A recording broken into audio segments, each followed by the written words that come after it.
Someone reminded me that it's 7 o'clock, so we'll begin work session, meeting, tonight. When we have court on Monday night, Al Carmen will be responsible for the invocation.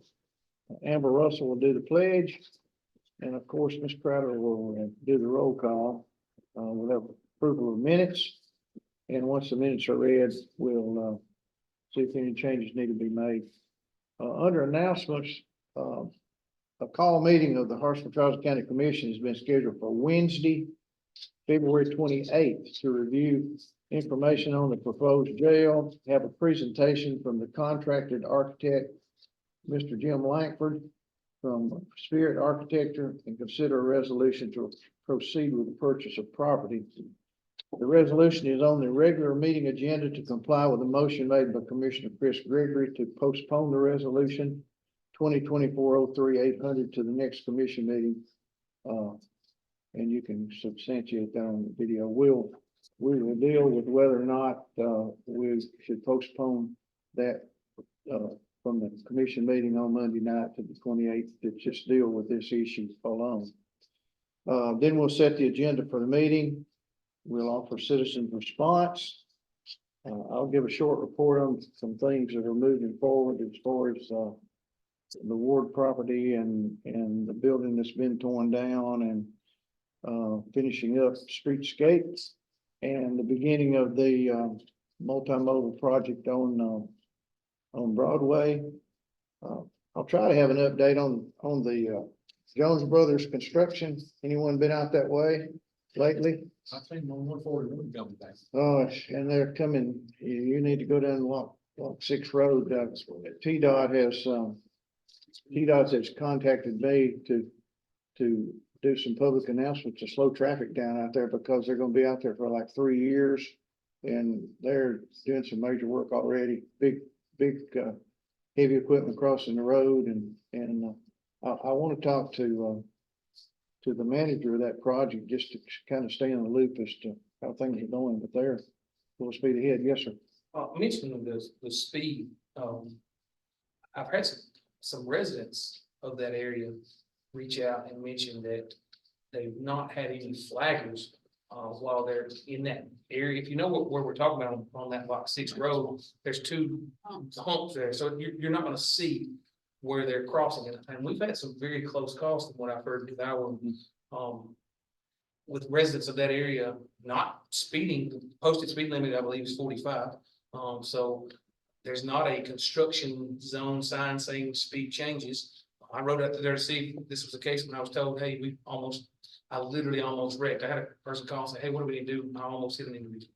So there might be some things Jonesboro, they may be saying we need to slow down, our residents need to slow down, but it appears Jones Brothers also doesn't have any individuals flagging saying, hey, we've got trucks entering the road. There's no signage saying trucks entering the road. So there also might need to be some, there is a construction sign ahead, but nothing about trucks entering the road. Well, Pedestrians in the road. if there's not a public sign, their speed limit's 30. And so It is posted. I need to contact posted. TDOT to make them aware, so they kind of lean on Jones Brothers. Right as you go past Laddie Reese, which turns northbound, it's either 40 or 45. I went by there the other day just to check. The speed limit's posted at 40 or 45. It needs to be slow. Um, And that same resident that's talking to you probably talked to me this It may be very, I've had multiple residents actually reach out to me, Okay. so, and that's not one, I've had multiple, Okay. so. It's really going to be an issue going forward, I think. We'll have committee reports, then appointments to the Ag Extension Board, most are reappointments. There'll be 2 resolutions, I believe. The resolution which involves Spirit Architecture, and then the resolution to adopt the Board of Education's resolution opposing the governor's Education Freedom Act. And if anyone wants to discuss that tonight, we can. Anyone? Mr. Chairman, I'm sorry? I can just answer any questions. Okay. Forward if I have any questions or needs to know more specifically about that. And Chris was at our meeting, but he knows a lot about it too. I think he's. Any questions? Yes, sir. Yeah, I'd love to hear from Mr. Kerr on the subject of why they're opposing it and what's the argument of the school board for not wanting to have it? I'll be glad to. Yes, sir. It's okay with you, Mr. Chairman. Sure.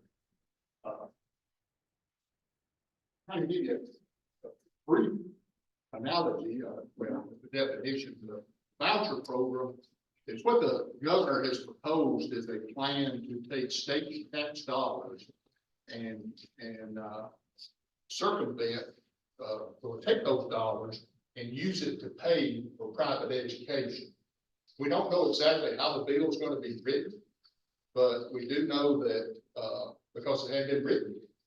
But we do know that his plan all along has been to take, each child will get $7,000 to use to go to a private school. And or go to any school. His plan also includes homeschooling. We have roughly, I would say, on a conservative basis, we probably have at least 125 homeschoolers. I think we got more than that, but I'm trying to be conservative. If you multiply that times 7,000, that's already a pretty good lift to the school system.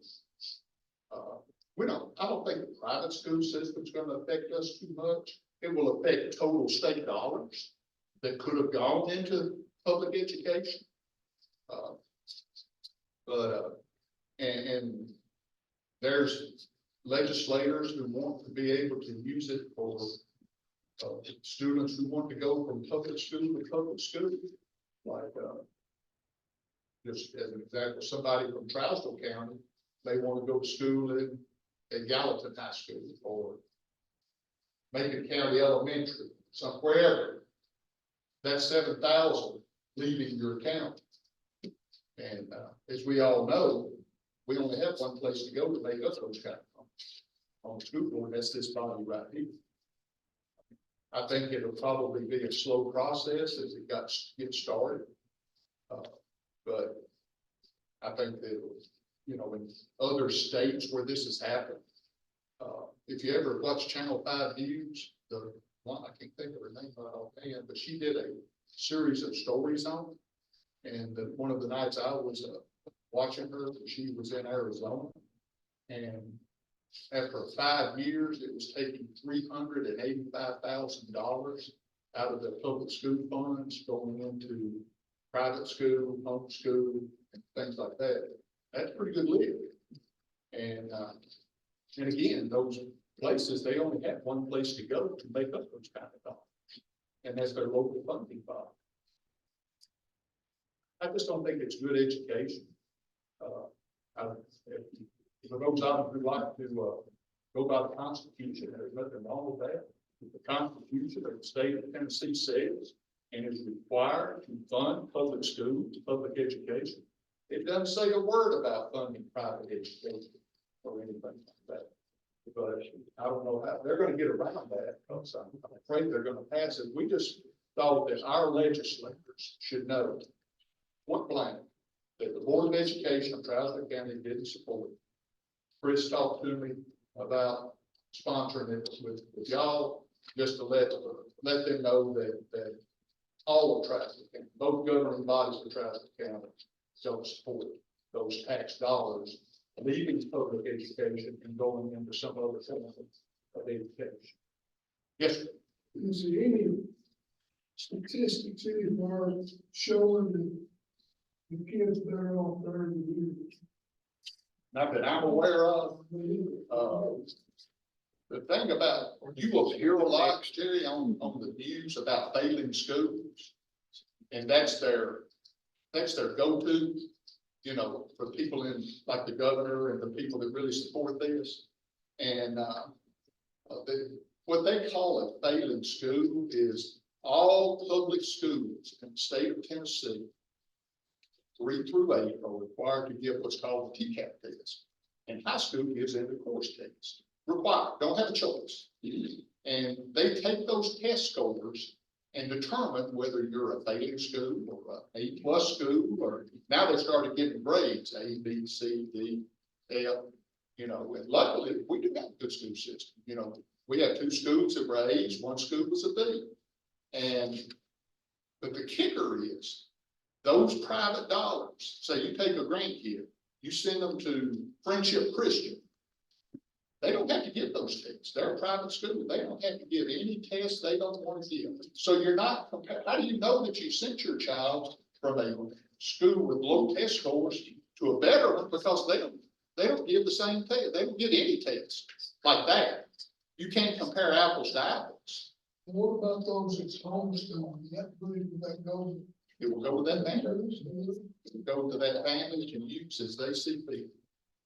Right? They may use it to join a homeschool, I guess like consortium maybe, or group, there are organizations that provide homeschooling, and homeschooling, there's kids that do great in homeschooling, but that's their choice. What I'm afraid of is, what are we gonna do with the kid who gets kicked out of, and I'm just gonna use some examples. Like, a kid gets kicked out of Gallatin High School for disciplinary reasons. He gets $7,000 to come to Tri-Coastal County High School. See what I'm saying? Are we gonna have to provide transportation? Who knows? Like I said, the bill ain't been written yet. We don't know how, what it's gonna be like. This has been good with the leagues, clean all along. Well, he waited till the second term.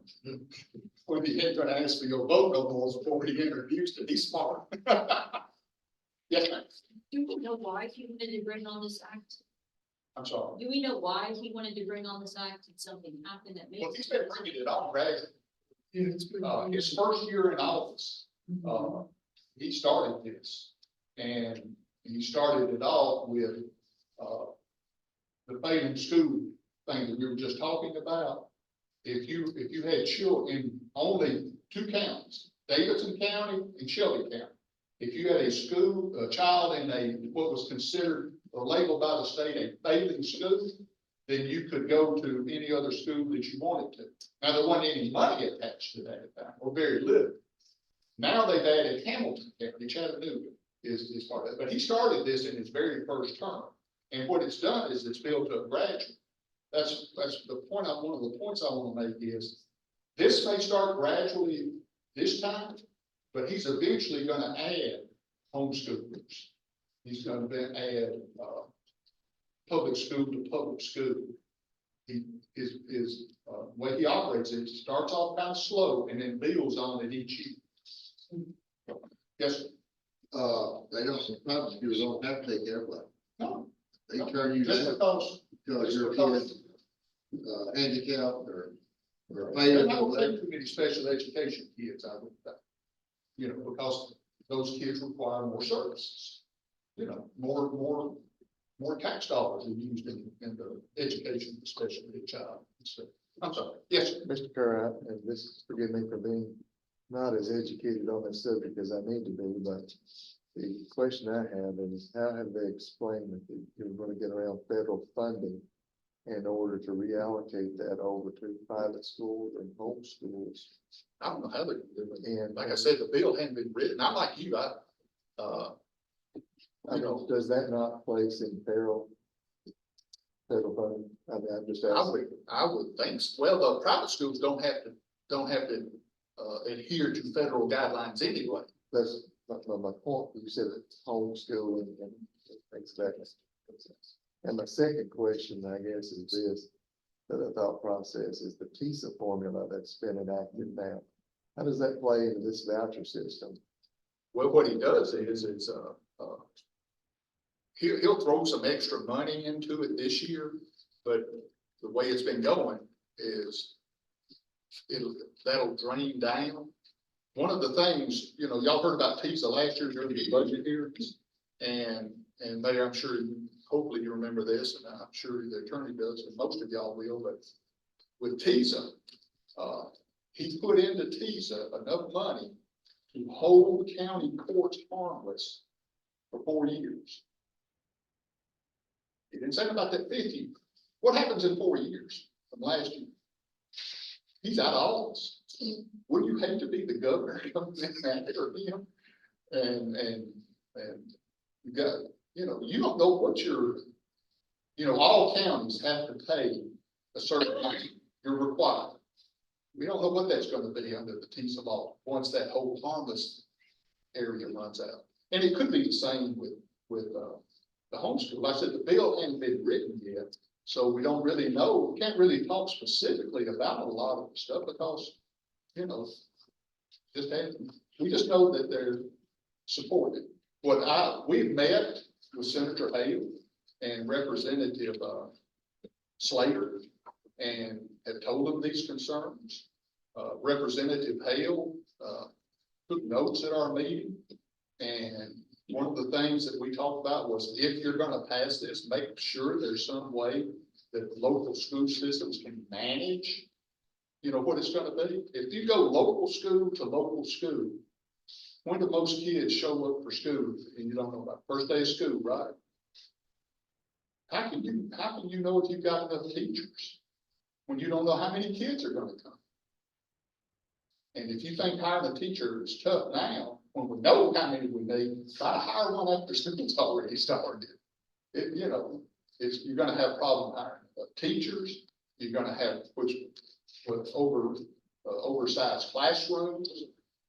And, I mean, I'm not trying to be the guy, you know, throwing rock and everything, but if you get enough kids, you eventually may have to build a school just to take in kids from somewhere else that want to go to school there. I just don't think that's fair. I think our responsibility is to the taxpayer and people who travel, not somewhere else.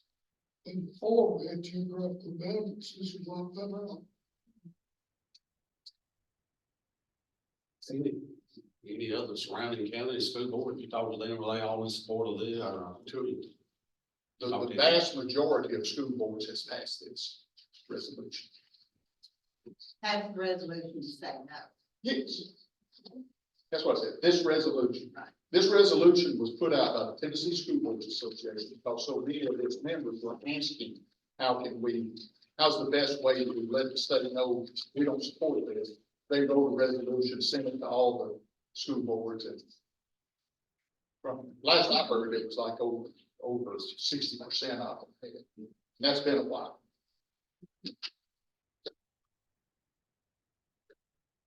Thank you, Mr. Chair. Yes, sir. Yes, sir. Yeah, like Mr. First said, you know, school boards all over the state are passing this and this, you know, asking to let the others know that they're not in favor of it. Our school board is asking for our support. I'm certainly not above telling them when I think they're wrong, telling them when I think they're wrong. I don't think they're wrong on this one. Our school board is asking for our help. We have to do it with the school district, actually.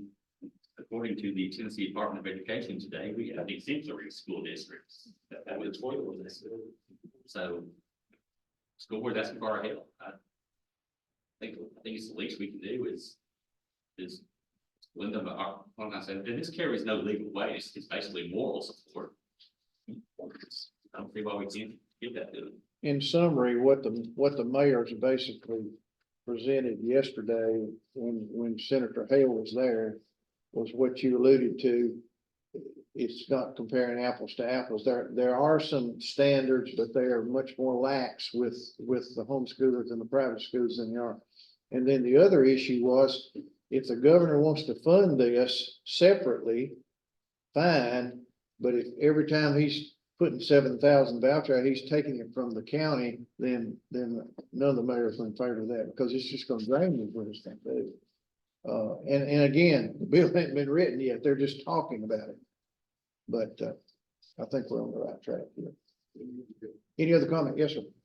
So based on the conversation that we had earlier in business finance, talking about the possible cap on raising property taxes that the state is kicking around, and now the voucher program, it sounds like we're getting more and more obligated requirements from the state with less and less funding to meet those requirements. Or less and less freedom to fund it, less and, more restrictions on funding. Yeah.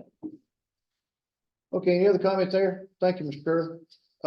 We have two ordinances that will be coming up, Monday night. The first one is, public hearing and second reading on rezoning on West McMurray Boulevard at Crenshaw intersection. Any questions on this ordinance? Ms. Mahan, do you have any wisdom to share with us? on this? This is second reading. This is the second reading and there has been some discussions with the one that calling the office. They have seen signs, and they were unaware that it was such a vast, large parcel, but it is a large parcel and they seem to be okay with it. Okay. The second ordinance will be a first reading of a parcel on Highway 25 West, whose owner is looking to subdivide. Ms. Mahan, would you give some details on that, please? So this is, if you look at the map, this is one of the sections, if you would reference this with the zoning maps. This parcel of land is surrounded by a lot of R1 properties. Across the road from it is R1, not necessarily reflected in our zoning map, but it is R1. The owner is wanting to go ahead and rezone this. And they're planning on subdividing, they don't know if they're gonna be able to divide it into 3 lots, one including the home, or if it's just gonna be 2 lots. They would like to subdivide it and build on another one.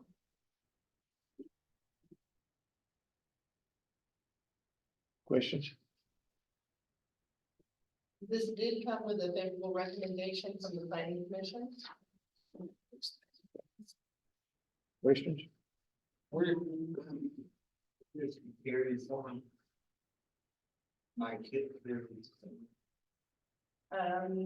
It's Mason's house down there. It's not the farm, it's just the house and the 2 large parcels beside that.